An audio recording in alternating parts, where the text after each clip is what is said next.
Bapa di dalam surga, terima kasih Tuhan Yesus.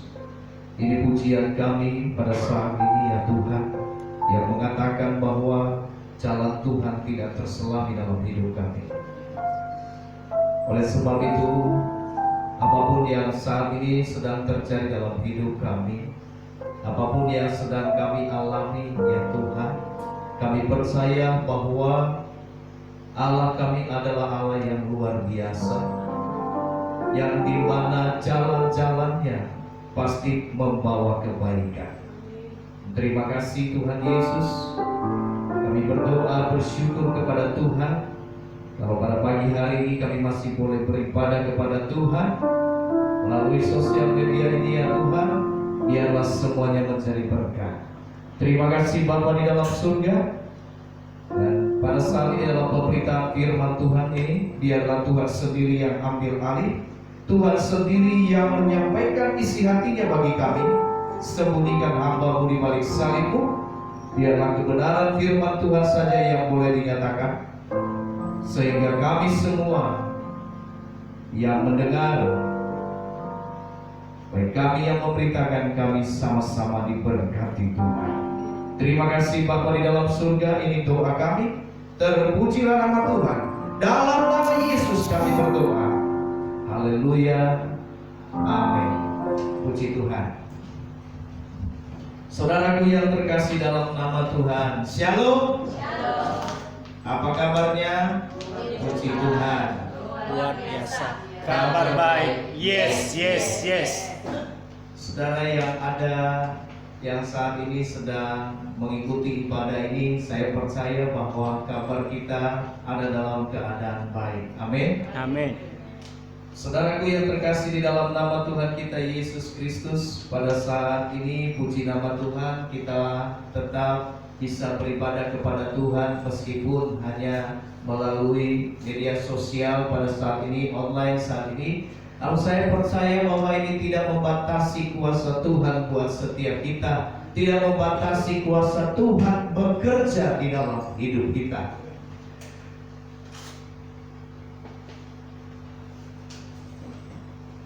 Minggu lalu kita memperingati tentang kebangkitan Tuhan, ya. Kita percaya bahwa kebangkitan Yesus membuahkan sesuatu hal yang luar biasa, sehingga di dalam Petrus dia berkata, di dalam 1 Petrus ayat 3 dia berkata begini, terpujilah Allah dan Bapa Tuhan kita Yesus Kristus, karena rahmat-Nya yang besar telah melahirkan kita kembali oleh kebangkitan Kristus dari antara orang mati kepada satu hidup yang penuh pengharapan. Jadi saudara yang terkasih dalam nama Tuhan, kebangkitan Yesus Kristus yang memberikan satu kehidupan yang baru bagi kita, membangkitkan kita dari kematian, membangkitkan kita sehingga dan memberikan kita pengharapan yang baru. Pengharapan akan apa? Pengharapan akan hidup yang kekal. Kehidupan, Dia memberikan kepada kita kehidupan yang kekal. Saudara yang terkasih, inilah kita patut mengucap syukur kepada Tuhan. Oleh karena kebangkitannya, inilah kemenangannya. Karena kemenangannya, kita juga menjadi orang-orang yang menang. Kita dibangkitkan, kita diberi pengharapan yang baru, satu kehidupan yang baru. Ini hal yang luar biasa di dalam kehidupan kita setiap orang percaya. Nah, Bapak Ibu Saudara yang terkasih dalam nama Tuhan, dengan kebangkitan Yesus, ya, kita diajak untuk hidup lebih dekat kepada Tuhan, lebih percaya kepada Tuhan. Karena ini bukan satu dongeng, tetapi satu kenyataan, satu hal yang nyata. Ia mati, ia dikuburkan, ia bangkit. Bukan satu cerita di negeri dongeng, tidak. Untuk itu ini satu cerita nyata, bukan cerita, ini satu kisah nyata di mana Allah telah berkorban bagi kita dan Ia bangkit bagi kita. Dengan demikian, Ia patut kita percaya. Ia patut kita mendekat kepadanya. Patut kita menyerahkan seluruh hidup kita ke dalam tangannya. Karena apa?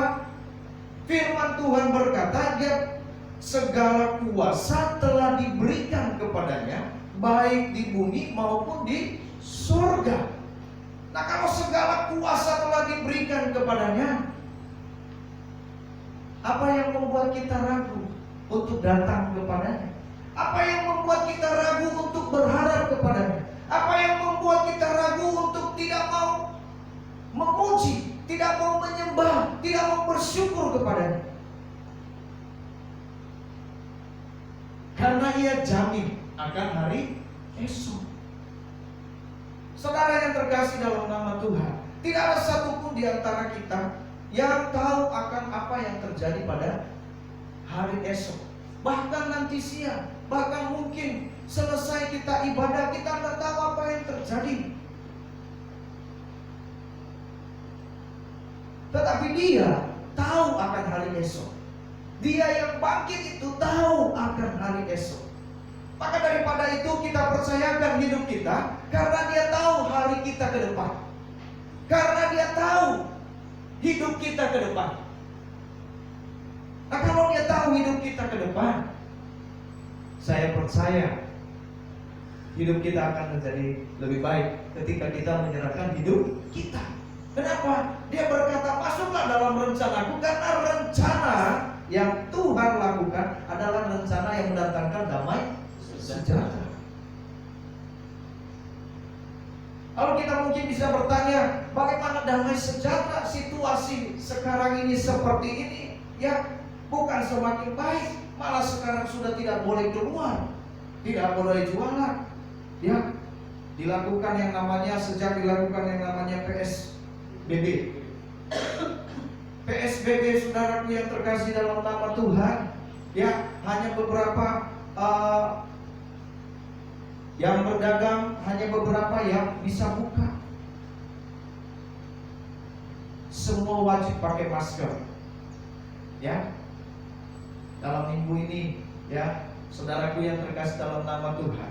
Nah, diberlakukannya ini, kita di media sosial semakin banyak, nggak boleh keluar, ya. Bagaimana nggak boleh keluar?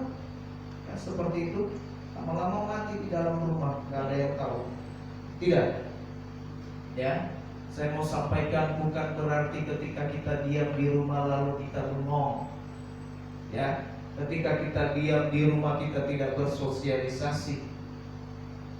Saya berulang kali katakan bahwa ketika kita diam di rumah itu adalah waktunya kita datang kepada Tuhan. Saudara, kalau selama ini kita malas ke gereja, Tuhan bilang, ya sudah, kamu gerejanya di rumah. Kalau kita malas juga gereja di rumah, kata Tuhan, kebangetan. Kenapa? Disuruh ke gereja nggak mau, ya. Udah tinggal tenang, Tuhan bilang, ya udah, kalau begitu, kalau disuruh ke gereja nggak mau, nggak apa-apa. Kamu nggak mau datang ke rumah saya, ya sudah, kamu datang, kamu duduk aja di rumahmu, kamu berdoa, kamu ibadah, ya. Tapi kalau saudara tidak mau juga, itu namanya kebangkitan, ya. Tuhan udah kasih kelonggaran, Tuhan sudah kasih kesempatan.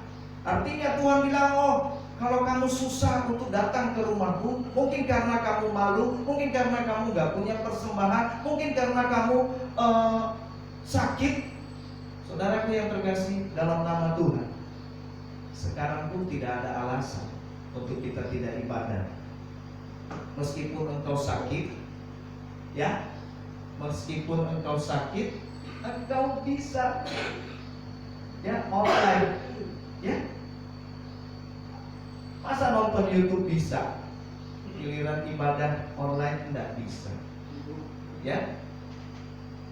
Jadi saudaraku yang terkasih dalam nama Tuhan, Tuhan memberikan satu kemudahan bagi kita untuk mencari mendasari dia supaya kita lebih dekat.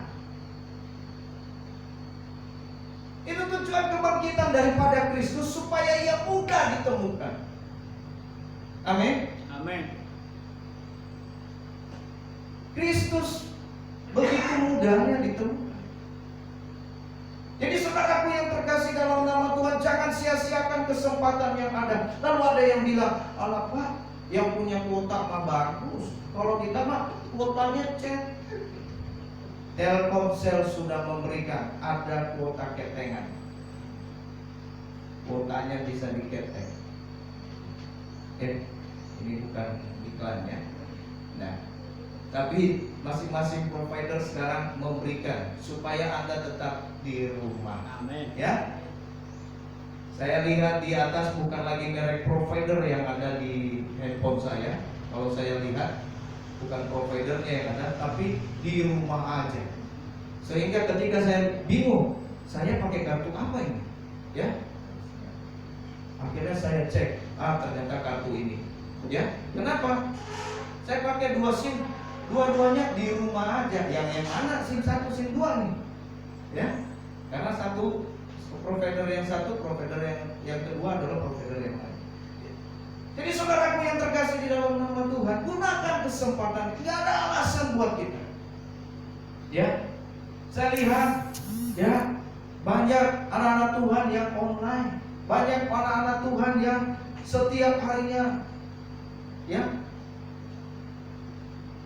nonton, ya ngikutin terus di sosial media. Nah, saudaraku yang terkasih dalam nama Tuhan, ya tentunya juga untuk ibadah kita tetap ikutin. Amin. Amin.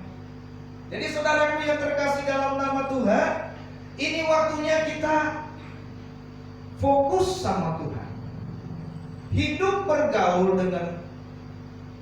bergaul karib dengan Allah, salah satunya adalah fokus kepada Tuhan.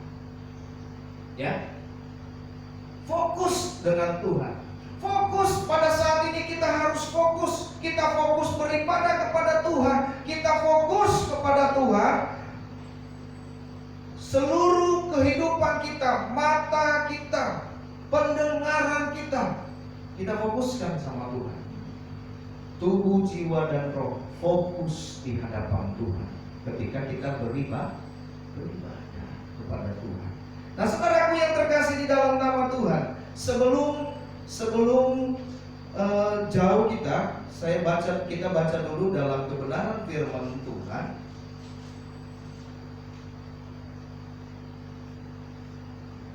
Kita baca di dalam kebenaran firman Tuhan, Amsal pasal 4 ayatnya yang ke-25 sampai dengan ayatnya yang ke-27. Demikianlah firman Tuhan. Sudah dapat? Ya, tentunya sudah dapat karena sebelumnya kita semua sudah berpesan siapkan Alkitab saudara. Jadi ibadah adalah ibadah itu adalah seluruh rangkaian, maka kita persiapkan ibadah kita, persiapkan Alkitab kita, persiapkan juga persembahan kita. Itu adalah semua rangkaian dari ibadah sampai doa berkat.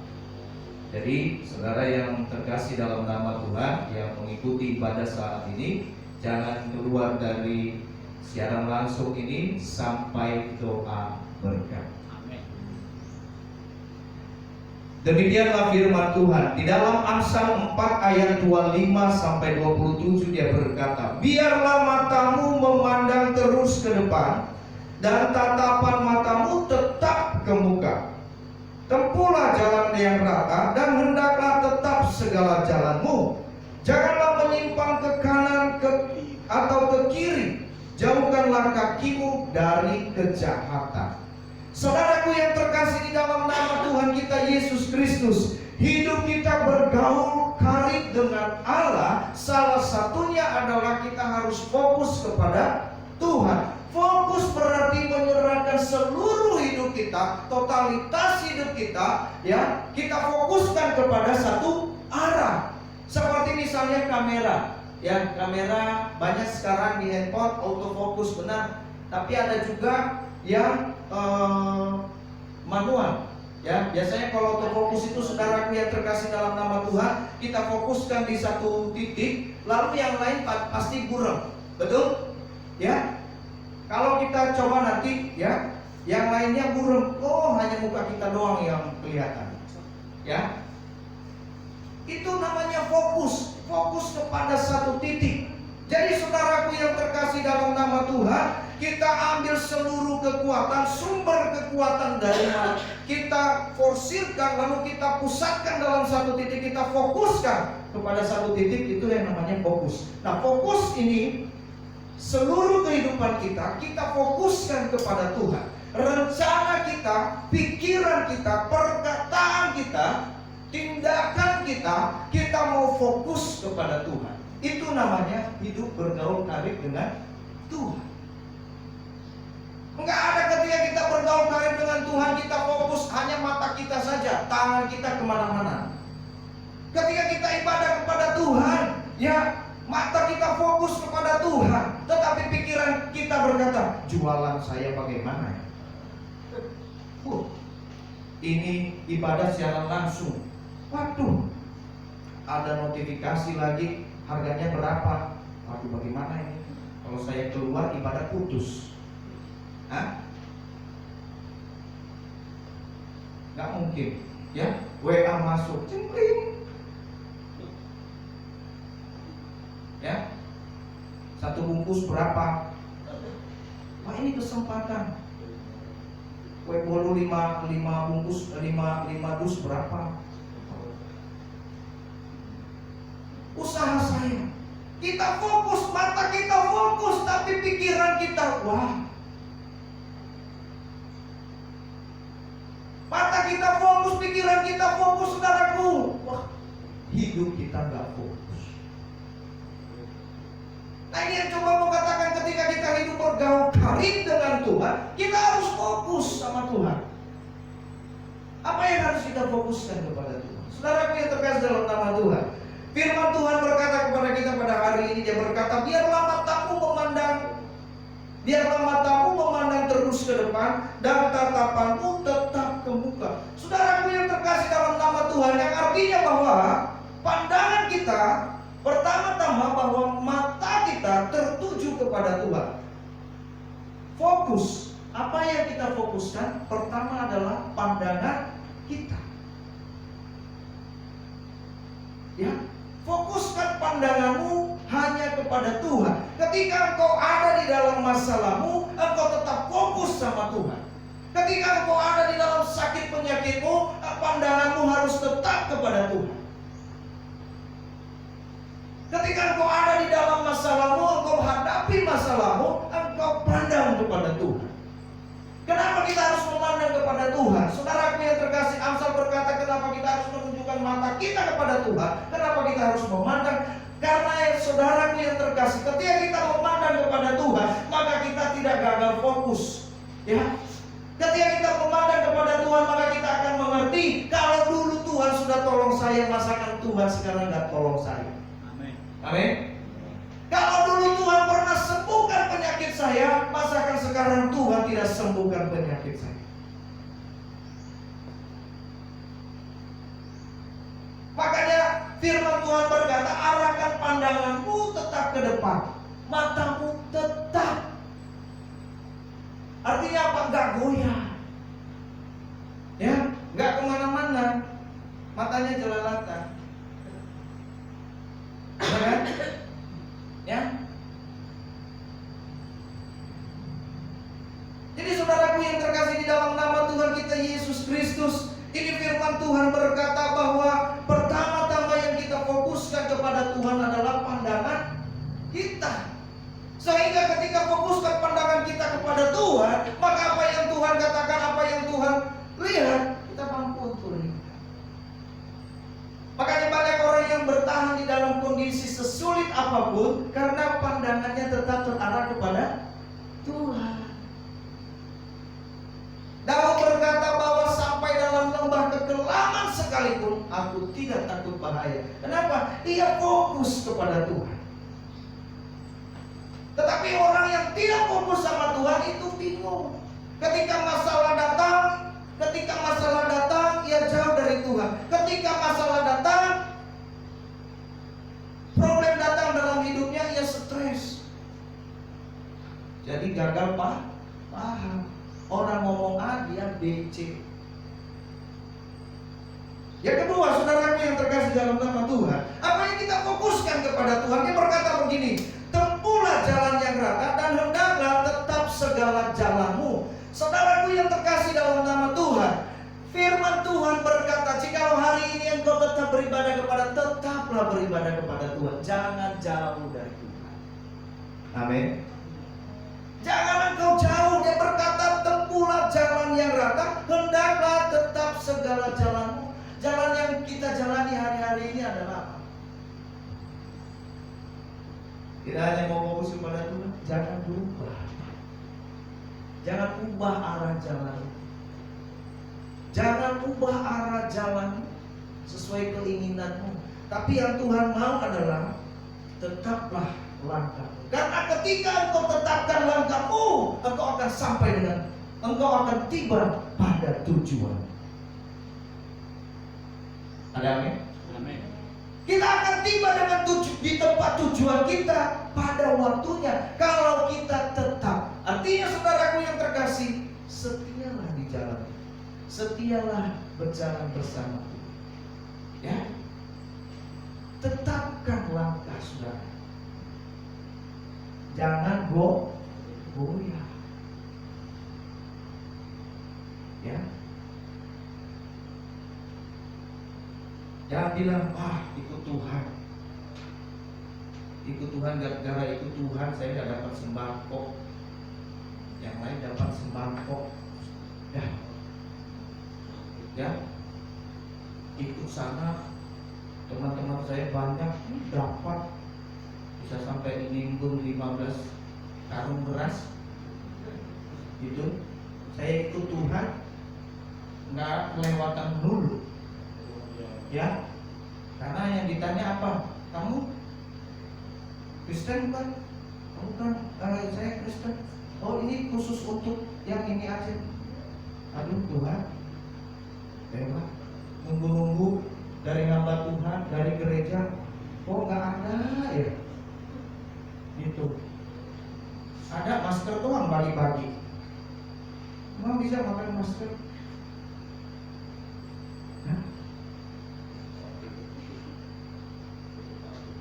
Saudaraku yang terkasih dalam nama Tuhan, kita alami kehidupan, kita alami keadaan yang sama. Tapi saya percaya saudara, Tuhan tidak pernah meninggalkan kita. Amin.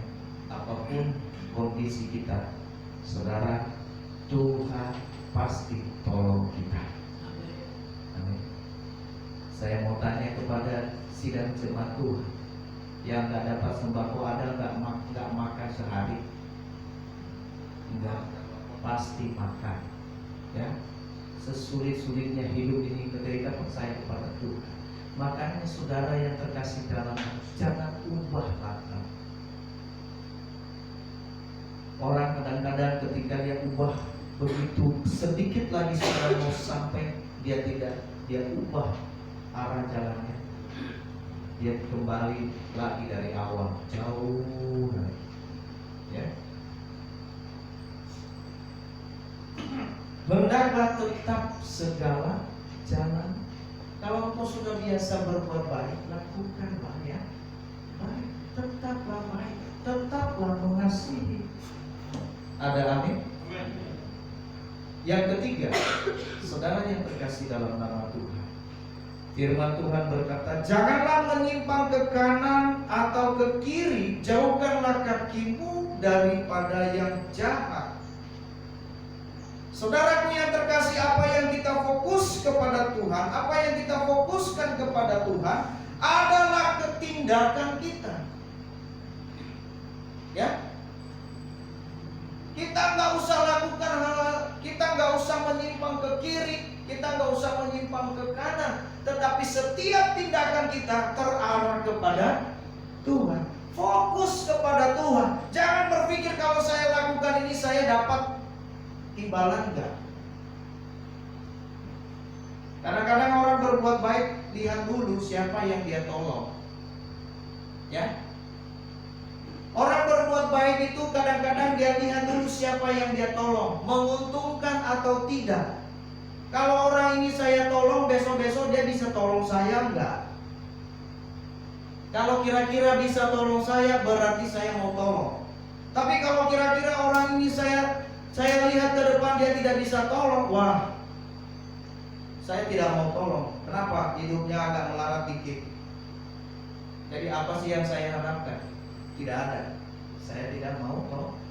Kadang-kadang kita mau berbuat baik saja, lihat. Ya. Tapi Tuhan bilang apa? Segala tindakanmu jangan menyimpang ke kiri dan ke kanan. Artinya apa? Tidak ada sesuatu hal yang lain di luar daripada engkau memuji Tuhan, memuliakan Tuhan. Jangan ada kepentingan diri sendiri. Ya. Kadang-kadang kita jangankan seperti itu. Ketika kita memberi persembahan aja, kita kadang-kadang berpikir, saya beri 10.000, apa Tuhan ganti 20.000? Karena firman Tuhan berkata, ya, bawalah seluruh persembahan dan lihatlah, ya, aku akan membalaskan kepadamu. Wow. Saudaraku yang terkasih, banyak orang ketika mereka berpikir memberi perpuluhan, memberi persembahan kepada Tuhan, lalu hidupnya kemudian besok dilipat gandakan sama Tuhan. Saudaraku, banyak yang berharap. Waktu kecil juga saya berpikir seperti itu. Kalau saya kasih 5.000, besok Tuhan kasih 10.000. Ya. Tapi ketika saya sudah mulai dewasa, saya mulai belajar bahwa sebenarnya kenapa kita harus memberi? Bukan supaya Tuhan kembalikan kepada kita. Ketika kita memberi itu adalah satu ucapan syukur kita kepada Tuhan. Ya, seharusnya kita tidak dapat membalas apa yang Tuhan beri dalam hidup kita. Itulah persembahan kita. Dan persembahan yang terbesar yang Tuhan inginkan adalah hati dan hidup kita. Hati dan jiwa kita. Kita bawa hidup kita kepada Tuhan. Bukan uang. Kalau engkau bisa memberi dengan uang, kalau engkau bisa memberi, saudaraku yang terkasih, dengan hal-hal yang lain, dengan silakan. Tetapi yang lebih Tuhan utamakan adalah bawa dirimu, persembahkan seluruh hidupmu kepada Tuhan. Karena semua yang kita miliki berasal daripada Tuhan. Amin. Jadi saudaraku yang terkasih dalam nama Tuhan, hari ini kita belajar kebenaran firman Tuhan bahwa hidup bergaul karib dengan Allah, salah satunya adalah kita fokus kepada Tuhan. Apa yang kita fokuskan kepada Tuhan? Yang pertama adalah pandangan kita. Yang kedua adalah jalan kita, kehendak kita. Saudaraku yang terkasih dalam nama Tuhan, jalan kita harus lurus ke depan, jangan belok. Ketika kita mau ke suatu tempat, ketika kita, contoh saja, saya pernah contohkan kalau nggak salah, ya, kita mau ke Ciputat misalnya, tapi ketika kita lihat kiri kanan ada yang rame, ya, saudaraku yang terkasih dalam nama Pasar Malam, wah itu rame benar gitu ya, mampir dulu sebentar. Akhirnya tujuan kita tertahan. Lalu kita lihat ada klap-klip, ya, wah enak itu buat tongkrongan, ya. Akhirnya saudaraku yang terkasih, tujuan kita tidak tercapai. Yang kita cita-citakan tidak tercapai. Karena apa? Kita berhenti dulu, mampir. Ya. Sudah larut malam, gak usah dulu ke sana lah, balik lagi besok lagi lihat yang lain lagi. Sehingga kita nggak sampai ke tujuan kita. Makanya dia bilang tetapkan langkahmu. Yang ketiga, saudaraku yang terkasih dalam nama Tuhan, kita fokuskan seluruh tindakan kita hanya kepada Tuhan. Berbuat baik itu untuk kemuliaan Tuhan. Amin. Engkau menolong orang itu untuk kemuliaan Tuhan, bukan untuk dilihat orang supaya engkau dipuji, bukan. Kalau engkau dipuji di dunia ini, firman Tuhan berkata, engkau sudah terima upahmu. Maka apa upahmu di surga? Makanya dia katakan kadang-kadang dia memberi, saudaraku yang terkasih, ketika kanan-kanan memberi, jangan tangan kiri melihat. Ya. Tapi saya lihat saudaraku yang terkasih dalam nama Tuhan, karena firman ini maka banyak orang yang tidak mau memberi. Ya. Memang dia lihat kalau saya beri, emang saya kalau memberi harus kasih tahu ke dia. Enggak kan? Enggak. Padahal dia juga nggak beri-beri. Kan gitu. Saudaraku yang terkasih dalam nama Tuhan, tindakan kita harus fokus kepada Tuhan. Ketika kita melayani Tuhan, kita melayani untuk fokus sama Tuhan, bukan supaya kita dilihat hebat. Bapak Ibu saudaraku yang terkasih dalam nama Tuhan, saya sangat bersyukur. Terima kasih untuk saudara-saudara yang mendoakan istri. Beberapa hari yang lalu memang sempat saya bawa, saya puji Tuhan, karena memang selama 10 hari kemarin ke belakang itu dia sudah alami sakit ini. Saya bawa, kita mau ke dokter, tidak mau, kita mau ke rumah sakit, tidak mau, gitu. Karena situasi sekarang ini, ya, takut terkena virus, ya. Jadi saudaraku, gara-gara tidak mau dan tidak mau, ya akhirnya saudara yang terkasih, puncaknya asam lambungnya terus naik sehingga agak sesak gitu ya, sakit dadanya, kemudian tekanan darahnya juga. Nah, puji Tuhan setelah kita ke periksa, puji Tuhan tidak ada gejala ke sana karena tidak